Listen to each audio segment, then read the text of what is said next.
hear a lot about women's empowerment these days, and don't get me wrong, that conversation is super important. But it gets me thinking, where do men fit into all of this? With the changing world of work, family dynamics, what does it even mean to be a man in the 21st century? It's a question a lot of people are wrestling with. And today, we're going to explore it through the lens of Dr. Warren Farrell, an author and a leading voice in men's studies. He's known for his book, The Myth of Male Power. And he brings interesting ideas to the table about men, purpose, and what it really means to be powerful. Buckle up. We're about to rethink assumptions. Okay, let's unpack this. Sure. Dr. Farrell starts by looking way back. Like historically, what were men even for? He argues that for a huge chunk of history, men essentially had two primary roles, going to war and bringing home the bacon. And both of these, he suggests, are rooted in the idea of men being, this is his wording, disposable. Disposable. That sounds intense. He doesn't just throw that word around lightly. He points to the hard statistic that 93% of workplace deaths are men. Wow. Think about those traditionally male-dominated fields. Construction, logging, even soldiering. These are dangerous jobs. Wow, 93%. It's like a reality check on how dangerous those roles really are. Yeah. But things are changing, aren't they? Absolutely. Yeah. Fewer men are actually needed in those traditional roles today. Women are sharing breadwinning responsibilities more equally than ever before. And this, Dr. Farrell argues, is where things get really interesting. So less pressure to be the sole provider. Yeah. That sounds like a good thing on the surface. Well, it is. It frees men up to pursue work that might be more personally fulfilling. Okay. But there's that catch. Right. I'm sensing it. There's always a catch. Right. And Dr. Farrell addresses this head on. Often, more fulfilling work equals less pay. Okay. And it comes down to the basic principles of supply and demand. Hit me with it. He gives this great example of a garbage collector versus an art historian. We all need our garbage collected. It's essential, high demand, but not a lot of folks are lining up to be garbage collectors. Now an art historian, super niche, you might find it incredibly fulfilling, but those museum curator jobs are few and far between. So you could be the most passionate art historian on the planet, but paying the rent might be another story. It's the dilemma facing men today. More freedom to choose, but not necessarily the economic realities to support those choices. Dr. Farrell wouldn't leave us hanging on a downer, would he? He does not. There's got to be a silver lining here somewhere. And this is where it gets really interesting. We've all heard that fewer men are going for traditional four-year degrees. But what we don't hear as often is that there's a huge need in places like healthcare and social work. Interesting. We often think of those as female-dominated fields. And that's precisely Dr. Farrell's point. He argues that we need more men in these roles. Take, for example, social work in underprivileged communities. A male social worker can have a profound impact by providing a positive male role model. That makes a lot of sense. And then there's therapy. Huge imbalance there, too. Right. Only 10% of psychologists in their 20s are men now, according to Dr. Farrell's research. Wow. This isn't just about filling quotas. Right. It's about having a diversity of perspectives and experiences to better serve everyone. So for the guys listening, this is a challenge and an opportunity wrapped up in one, right?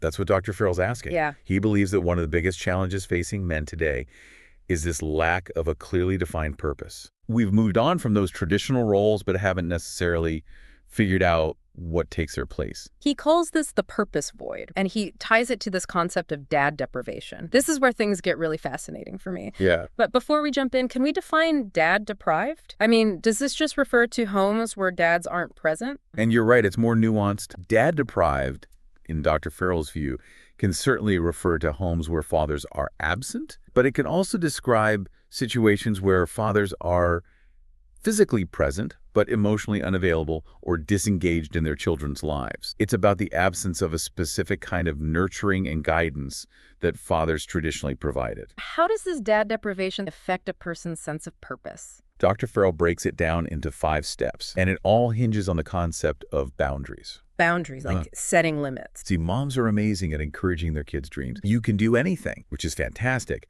But dads, he says, are often the ones who come in and say, but how are you going to get there? What are you willing to give up? Yeah. What boundaries do you need to set for yourself to make that dream a reality? So it's about bringing those dreams down to earth a bit and giving them some structure. Exactly. He uses this really vivid example of the Olympics. Imagine a kid who dreams of being an Olympian. Mom might say, "Honey, you can do it. You're amazing." And that's important. But Dad might be the one to say, "You're right, you can, but that means no more late-night video games, no skipping practice, and buckling down even when it's tough." So Mom provides the wind beneath their wings, and Dad makes sure those wings are strong enough to actually fly. That's a great way to put it. It's about teaching delayed gratification, discipline, the reality that big achievements require sacrifice. And Dr. Farrell's argument is that in dad-deprived homes, kids often miss out on that crucial piece of the puzzle. It's not that moms can't provide that, but he's observed it's more often a dad's role. And when it's absent, it can have an impact. Which then ripples out into their ability to find and pursue their own sense of purpose. It's a powerful link he's making. Right. This leads us to another one of Dr. Farrell's thought-provoking ideas: the high cost of traditional male power. Okay, this sounds kind of counterintuitive. Yeah. If men were traditionally the breadwinners, the ones with more power in the workplace, how is that a bad thing? Well, Dr. Farrell argues that the very things that made men successful in that old school model, working long hours, being stoic, Yeah. always focusing on problem solving, Right. those are more often than not the exact opposite of what builds healthy, fulfilling relationships. It's like that saying, he's married to his work. Right. Dr. Farrell gives it a name. The father's catch-22. You love your family by being away from your family. He paints this picture of a salesman who gets a promotion. Great news, right? More money for the family. Yeah. That promotion also means more travel, Right. more time away from his wife and kids. And it's not just those high-powered executive types, right? Right. He even talks about Uber drivers. It's anyone who feels obligated to work long hours to provide, even if it means sacrificing their own well-being or their relationships. Okay, I get the broad strokes, but paint me a picture. His whole life, he's been conditioned to listen for the problem, analyze it, find the solution. It's what makes him a good CEO. But not necessarily a good husband. In that moment, probably not. Because what his wife actually needs is just to be heard, Right. to be validated, to know that he understands what she's going through. So it's this disconnect between what Dr. Farrell calls self-listening, Right. which is what our CEO is doing, Yeah. and truly listening to your partner's emotional needs. Here's the kicker. This doesn't stop at romantic relationships. Okay. Dr. Farrell says this same dynamic plays out with kids. If a dad is always in fix-it mode, Yeah. it can actually make it harder for kids to develop their own problem-solving skills, their emotional intelligence. So what's the takeaway here for our listeners? Are we all doomed to repeat these patterns? Not at all. Okay. Dr. Farrell isn't just pointing out problems. He's offering solutions. Okay. One of the most powerful tools he talks about is this guided visualization exercise he calls the glint in your dad's eye. I've heard about this. It's about tapping into that thing that truly lit your father up, right? Exactly. And I love that you pointed out that this can be powerful even if you didn't have the ideal relationship with your dad. Absolutely. Yeah. It's about accessing a deeper understanding of who he was, Right. what his unrealized dreams might have been. What does this glint in your dad's eye exercise entail? Find a quiet moment and close your eyes. Okay. Picture your dad, but not just any picture. Imagine a time when you saw him truly joyful, Yeah. relaxed, Mhm. in his element. Maybe it was a hobby, something he did for fun, a moment with family where you could see the weight of the world lift from his shoulders. For some, it might be remembering him telling jokes Yeah. or working on his car or playing his guitar, Yeah. whatever it was. It was something that lit him up from the inside out. And for those listening who didn't have that kind of relationship with their dad, or maybe their dad wasn't around. Dr. Farrell encourages those folks to still try and conjure up that image. Imagine what that glint might have been. Maybe there were stories from family members, hints about before life got in the way. Even the act of imagining, of piecing together those fragments, Yeah. it can be a way of connecting with that part of him. Okay. I can see how that would be powerful. Yeah. So you've got this image of your dad in his happy place. Then what? Then, and this is where it gets really interesting, Dr. Farrell asks you to hold that image, Yeah. that glint, up against the reality of what your dad actually did for a living. Chances are those two things didn't always line up, did they? Rarely. Right. He asks people to consider, could their father have realistically supported a family, put food on the table? Just by pursuing that glint in his eye, almost always the answer is no. Which reframes this whole conversation about male privilege in a whole new light, doesn't it? If the reality for many men was sacrificing their own passions to provide, it starts to look a lot less like privilege and a lot more like, well, sacrifice. Precisely. And it gets to this deeper point that Dr. Farrell is making.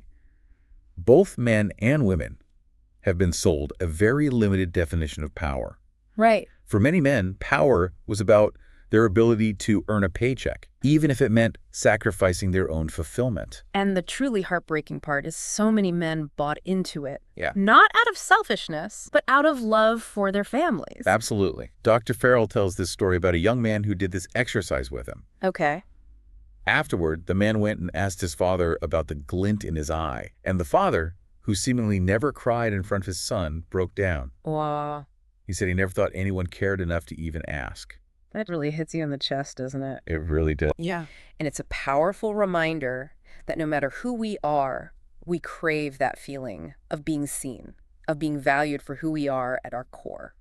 So as we start to wrap up, Yeah. what's the takeaway for our listeners? Yeah. What do we do with all of this? If you're fortunate enough to still have your father in your life, have that conversation. Ask him about the glint in his eye, acknowledge the sacrifices he made, and let him know it mattered. Right. And for the younger generation, for the guys out there navigating fatherhood now, I think it's a call to rewrite the script on what it means to be a man, Yeah. to be a father. Right. It's not about fitting into some outdated mold. Right. It's about finding a way to align your work with your values. To be present and engaged in your relationships. Right. To model that for your children. It's about showing them that you can provide for your family and pursue your passions. Right. There's a way to find that balance between responsibility and joy. Exactly. Yeah. And it's about redefining what real power looks like. Right. It's not dominance or control. Mm. It's about the freedom to be your authentic self, to build a life that feels meaningful and fulfilling on your terms. What a powerful message, and one I think a lot of people need to hear. Absolutely. So to everyone listening out there,